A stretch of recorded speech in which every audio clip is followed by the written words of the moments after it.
अस्सलाम वालेकुम, कैसे हैं आप सब? Welcome back to my YouTube channel. आज हमने बात करनी है ऐसी 5 सेलिंग टिप्स की जो कि हमें पता होनी चाहिए और जो कि हमारी सेलिंग को जो है वो इंक्रीज़ कर सके। सबसे पहला जो मसला होता है ना, एक आजकल की जो यंग जनरेशन का, वो समझते हैं कि सेलिंग कोई बहुत ही औखी, कोई बहुत ही कोई अनोखी चीज़ है कि जो समझते हैं कि शायद हमसे हो ही ना पाए।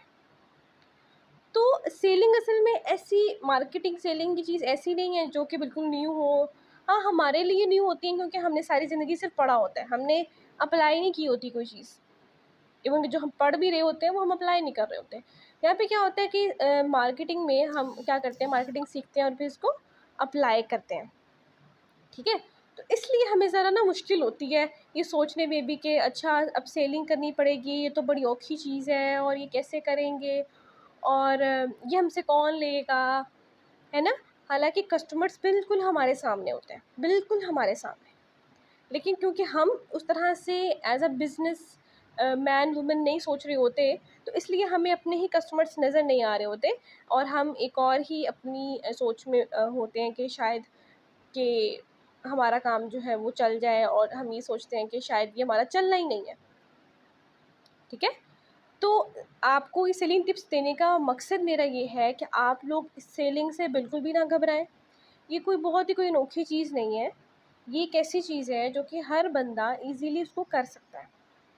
ठीक है, आप सेलिंग की मार्केटिंग एग्जांपल्स आपके पास ढेरों होंगे क्योंकि बिजनेस के बगैर तो दुनिया नहीं चल सकती, है ना? कि लेन देन ही ख़त्म हो जाएगा या खरीदो फरोख्त ही ख़त्म हो जाएगी तो कैसे काम चलेगा। इवन कि हमारे जो बाइर फेरी वाले होते हैं वो भी इतनी अच्छी एडवर्टाइजमेंट कर रहे होते हैं, उनका अपना तरीका होता है हर चीज़ करने का।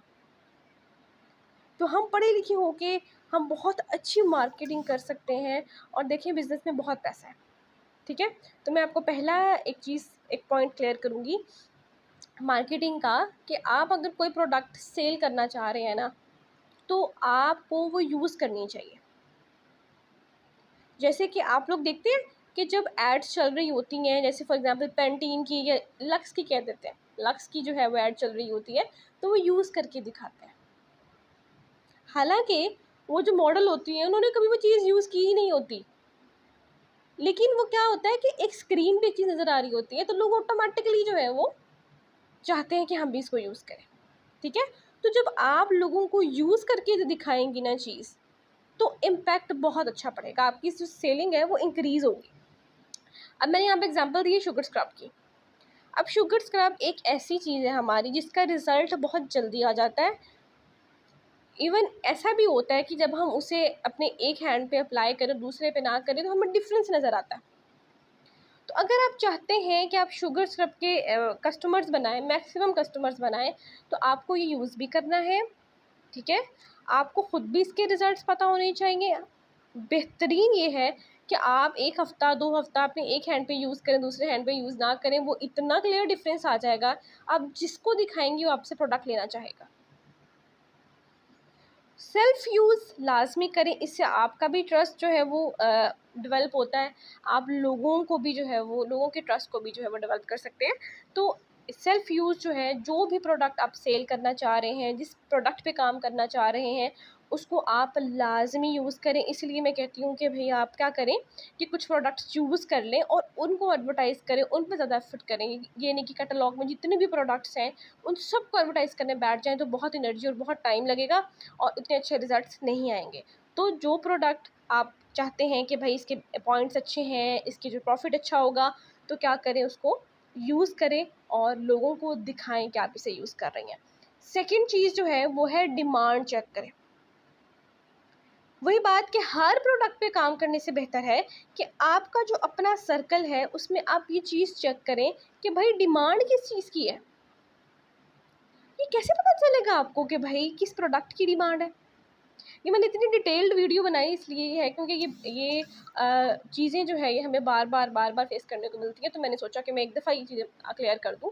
अच्छा, डिमांड इस तरह से पता चलेगी जब आप एक सर्वे करेंगे, जब आप अपनी नेम बैंक बनाएँगे, काम करेंगे कि भाई मेरे ये जो है इन लोगों को मैं कस्टमर बनाना चाहती हूँ, इनमें सबसे ज़्यादा इश्यू किस चीज़ का आ रहा है? कुछ के सर्कल में क्या होता है कि भाई एक्नी, मैक्सिमम एक्नी ट्रीटमेंट होता है कि भाई वो 10 लोगों को एक्नी है।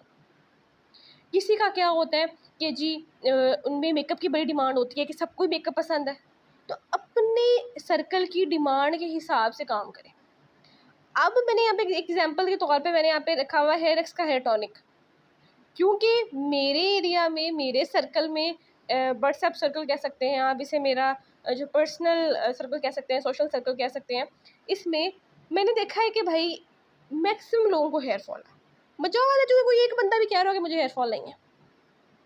तो मेरे पास एक ऐसे प्रोडक्ट है जो उनके लिए ईजी टू यूज़ है। लाइक ऑयलिंग जो है वो हर कोई बंदा नहीं कर सकता, बड़े मसरूफ़ बंदे भी होते हैं, जैसे स्पेशली जो वर्किंग लेडीज़ होती हैं वो ऑयलिंग वगैरह की तरफ नहीं जाती। तो क्या है कि ईजी टू यूज़ प्रोडक्ट है, जल्दी रिजल्ट्स आ जाते हैं, ठीक है। और क्या है कि इसकी फ्रेगनेंस भी बहुत अच्छी है, इसकी जो है वो क्वालिटी भी अच्छी है, क्वांटिटी भी अच्छी है, और ये डिमांडिंग है। ये मसला जो है, ये जो प्रोडक्ट है ये प्रॉब्लम सॉल्विंग है। इसकी डिमांड मेरे सर्कल में बहुत ज़्यादा है। मैं इस पे काम करूँगी, इस पे एफर्ट करूँगी, इसकी वीडियोस बनाऊँगी, इसको जो है मैं एडवर्टाइज़ करूँगी, तो मुझे कहीं ना कहीं मुझे इसका कस्टमर मिल जाएगा, ठीक है। तो डिमांड चेक करें पहले आप, ठीक है। तीसरी चीज़ जो सबसे बड़ी गलती हम लोग करते हैं कि भाई हमें कुछ नहीं पता प्रोडक्ट कैसी है, कि वो करती क्या है, उसका यूज़ क्या है, उसने करना क्या है, उसकी डिटेल्स क्या है, उसके इंग्रेडिएंट्स क्या है, कुछ भी नहीं पता। हम लगे हुए हैं कि भाई फलाना हमसे प्रोडक्ट ले ले तो वो ले ले, तो वो ले ले, तो वो ले ले, ठीक है। अगर आपने कोई सिंगल चीज़ भी सेल करनी है ना, जैसे मैंने आपको कहा एक प्रोडक्ट चूज़ कर लें, क्यों चूज़ करनी है। अगर हमने डिमांड चेक कर ली है कि भाई हेयरएक्स के हेयर टॉनिक की जो है बड़ी डिमांड है, तो उसका प्रोडक्ट नॉलेज लें। आपको उसकी ईच एंड एवरीथिंग पता होनी चाहिए। जैसे मैंने यहाँ पे एग्जांपल दी है फाउंडेशन की, आपको पता होना चाहिए ये फाउंडेशन कौन से लोग यूज़ कर सकते हैं, इसके कौन से शेड्स अवेलेबल हैं, ठीक है। वो शेड्स किन को सूट करेंगे, ये लाइट कवरेज है, मीडियम कवरेज है या हैवी कवरेज है। आपको पता होना चाहिए कि इसमें ऐसे क्या, इसमें एसपीएफ है या नहीं, इसमें क्या इंग्रेडिएंट्स हैं, ये कितनी लॉन्ग लास्टिंग है, ठीक है। इसके रिव्यूज़ क्या हैं, लोग इसको किस बात पे पसंद कर रहे हैं। इससे आपको आइडिया होगा कि मैंने ये किसको रेफ़र करनी है, पहली बात। दूसरी बात कि जब हमारे पास कोई कस्टमर आता है, फॉर एग्जांपल कहता है what is the price of this product, ठीक है। या फिर वैसे कोई कहता है कि मुझे कोई जो है वो फाउंडेशन रिकमेंड कर दें, हम क्या करते हैं, फ़ौरन कहते हैं कि ओ माय गॉड, आप क्या करें, हम फ़ौरन भागते हैं अपने स्पॉन्सर की तरफ और कहते हैं कि भाई हमें जो है वो बता दें। आप अपनी तो प्रिपरेशन करें। जब आप कस्टमर को वेट कराते हैं, कस्टमर को आइडिया हो जाता है कि इस बंदे कुछ नहीं पता, इससे पूछ रहे हैं क्या, ठीक है। तो जब आप अपनी प्रेजेंटेशन तैयार करेंगे, जब आप अपना जो है वो पूरी प्रिपरेशन करेंगे, प्रोडक्ट नॉलेज लेंगे और अपने कस्टमर को इंस्पायर करेंगे, कन्विंस करेंगे, तो वो क्या करेगा, वो फिर आपको फुल पेमेंट करेगा, जब वो वाकई ही कन्विंस हो जाएगा कि ये प्रोडक्ट मेरे लिए बेस्ट है, ठीक है। अब इसके लिए आपने जो है वो उसकी डिटेल्स भी लेनी होती हैं, ठीक है। अब fourth thing is convincing skills. अपनी कम्युनिकेशन और अपनी कन्विंसिंग स्किल्स पे बहुत अच्छा काम किया करें। कोई ये कहने से, आपके ये कहने से कि प्रोडक्ट बड़ी अच्छी है, आप ले लें, नहीं लेगा। कोई ये कहने से कि आओ चलो ईद है, आप सब लोग एक एक मुझसे फाउंडेशन बाय करो, कोई नहीं लेगा। हमने लोगों को कन्विंस करना होता है कि वो अपनी जेब से पैसे निकाल के हमें दें, प्रोडक्ट हमसे लें, ठीक है, हमें चूज़ करें। ये भी एक बड़ी चीज़ बात आ जाती है कि कस्टमर वो ओरिफ्लेम का पहले ही होता है, लेकिन वो आप पे ट्रस्ट नहीं कर रहा होता। वो कह रहे होते इसे पता नहीं कोई नॉलेज है या नहीं, ठीक है, ये पता नहीं मुझे प्रोडक्ट भेजेगा भी कि नहीं भेजेगा, अभी मेरी पेमेंट खाना है, मतलब बहुत सारी चीज़ें। तो कन्विंसिंग स्किल से आइडिया होता है कस्टमर को कि आप कितने काबिल हैं, आपको कितना नॉलेज है, आप कितने एक्सपर्ट हैं, आपका क्या एक्सपीरियंस है, और आप वो कस्टमर आप पे यकीन उसको करना चाहिए या नहीं करना चाहिए, ठीक है। तो अपनी कम्युनिकेशन स्किल्स पे काम करना चाहिए। मैं आपको बताऊं बिजनेस जो है वो कौन गेम होती है, कॉन्फिडेंस का गेम होता है। क्या कॉन्फिडेंस से क्या है कि इंसान, आपने देखा है ये जो स्कैम होते हैं, स्कैमर्स होते हैं, हैकर्स होते हैं, हैकर्स तो कह नहीं कह सकते, स्कैमर्स जो होते हैं वो क्या करते हैं, आपके फेस पे आके आपको स्कैम कर जाता है, आपको पता भी नहीं चलता। Confidence level, convincing skills. जब उनकी वो एक नेगेटिव काम में इतनी जो कन्विंसिंग स्किल हो सकती है, तो हमारी अपनी मार्केटिंग में, अपने बिजनेस में कन्विंसिंग स्किल्स कैसे होनी चाहिए। तो जो मैंने आपको पिछली जो चीज़ें मैंने आपको 3 चीज़ें बताई हैं ना, वो आपकी कन्विंसिंग स्किल्स में भी आपकी पावर बनेगी।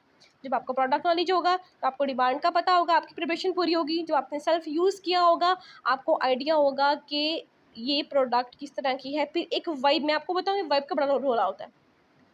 आपकी वाइब अगले तक पहुँचती है, चाहे आप मैसेज पे बात कर रहे हैं, चाहे आप कॉल पे बात कर रहे हैं, चाहे फेस टू फेस बात कर रहे हैं। आपका जो ट्रस्ट लेवल होता है ना, वो अगले तक पहुँच रहा होता है और अगला फिर उसको सीरियस लेता है। ठीक है। फिर fifth most important thing, good customer service. जैसे मैंने यहाँ पे कोड लिखा हुआ है कि it takes months to find a customer but seconds to lose one. Customer service पे हम लोग ध्यान नहीं देते। हम लोग क्या करते हैं कि कस्टमर से पेमेंट मंगवा ली, 5-5 6-6 दिन ऑर्डर ही नहीं प्लेस किया, कस्टमर को 10-12 दिन बल्कि महीनों बाद जो है वो ऑर्डर रिसीव हुआ है, और वो भी जो है वो कभी राइडर ने कॉल नहीं की, कभी क्या ट्रैकिंग आईडी नहीं आपने उनको सेंड की। वो इतना वो आप यकीन करें, वो ऑरिफ्लेम का कस्टमर तो रहेगा लेकिन आपका कस्टमर नहीं रहेगा। तो अच्छी कस्टमर सर्विस दें। 5 to 6 डेज़ का बोलें, आपका पार्सल 2 to 3 डेज़ में ऑरिफ्लेम में आ जाता है। आप 5 to 6 डेज़ का बोलेंगे, आपका पार्सल जल्दी पहुंच जाएगा। आपकी अच्छी कस्टमर सर्विस जो है वो उनको शो होगी। ठीक है। फिर क्या होता है कि आपने कस्टमर सर्विस के साथ साथ आपने क्या करना होता है, अपने कस्टमर की पूरी डिटेल्स लेनी होती है, स्किन टाइप, पूरी उसकी हिस्ट्री, इशू डिटेल।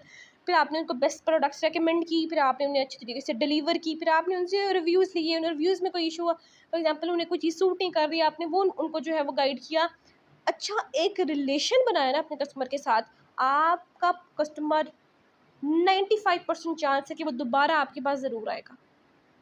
फिर क्या होता है कि स्टार्टिंग में हमें में कस्टमर्स को थोड़े बहुत डिस्काउंट्स देने चाहिए।